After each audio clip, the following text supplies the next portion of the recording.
साल 2029 की बात है, जब दुनिया की निगाहों से छिपकर एक गुप्त प्रयोगशाला में कुछ वैज्ञानिक एक अज्ञात वायरस पर रिसर्च कर रहे थे। ये वैज्ञानिक एक निजी संगठन के हिस्से थे, जो मानव क्षमताओं को पहले से कहीं अधिक बढ़ाने के लिए प्रतिबद्ध थे। उनका सपना था एक ऐसा वायरस तैयार करना जो ताकत, तेजी और सोचने की शक्ति को चरम सीमा तक ले जाए।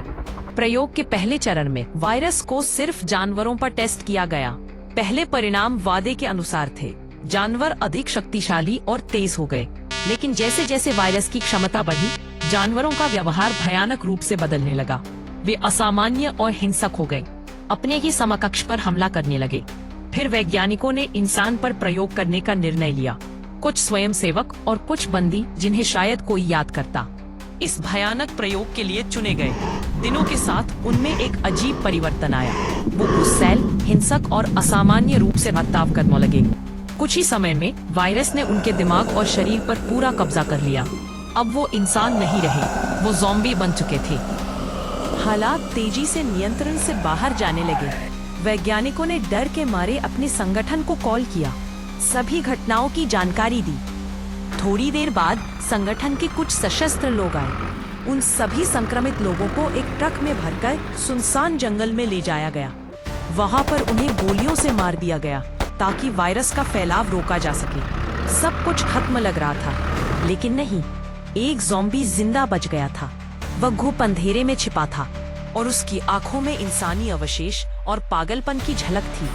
उसकी धड़कनें तेज थी, जैसे वह एक नई दुनिया के लिए तैयार हो रहा हो। उस ज़ॉम्बी के अंदर एक गहरी चाह थी। ये एक नया संघर्ष था, एक नई कहानी की शुरुआत।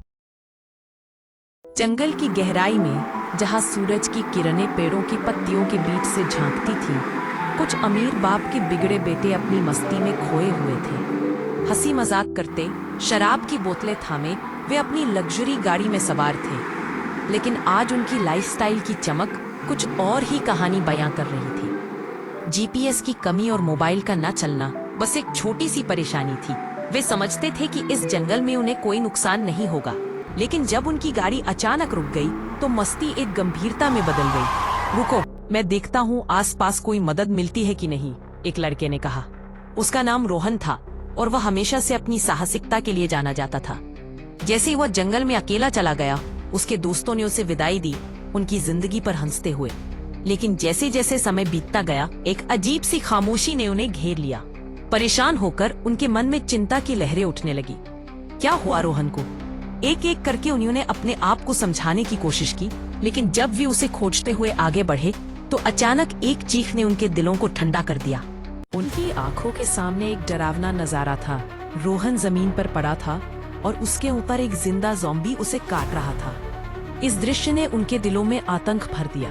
भागो, एक ने चिल्लाया और सभी ने अपनी जान बचाने के लिए दौड़ लगाई। लेकिन ज़ॉम्बी ने उनसे पीछा करना शुरू कर दिया। जंगल की गहराई में हर कदम पर खतरा महसूस हो रहा था। अंधेरा बढ़ता जा रहा था और सन्नाटा चीखों में बदल रहा था। दोस्तों के बीच डर और असुरक्षा ने एक दीवार खड़ी कर दी। ज़ॉम्बी ने रोहन के सारे दोस्तों को अपनी लार से भरी मुंह से काट लिया। भयावहता का यह क्षण जंगल में गूंज गया। जैसे ही एक के बाद एक दोस्त संक्रमित होते गए, एक नई तरह की चुनौती का सामना करना पड़ा। यह वही जंगल था जहां उन्होंने बचपन में खेला था। अब वही स्थान उन्हें डराने लगा था। मन में डर और दिल में बेचैनी का समावेश हो गया। कुछ ही दिनों में ज़ॉम्बी जंगल से बाहर आने लगे और उनके डरावने स्वर अब चारों ओर की रात को भरने लगे।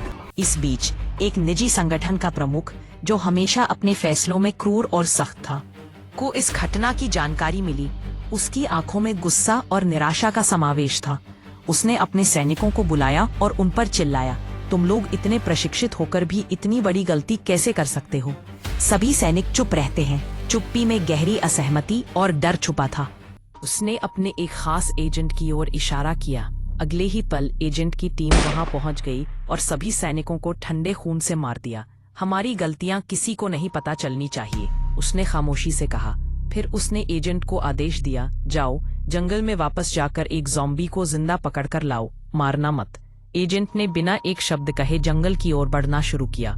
वहीं प्रमुख ने अपने लैब में कॉल किया और चारों वैज्ञानिकों को आदेश दिया, तुम सब तैयार रहो, जल्द ही तुम्हारे पास एक संक्रमित नमूना आने वाला है।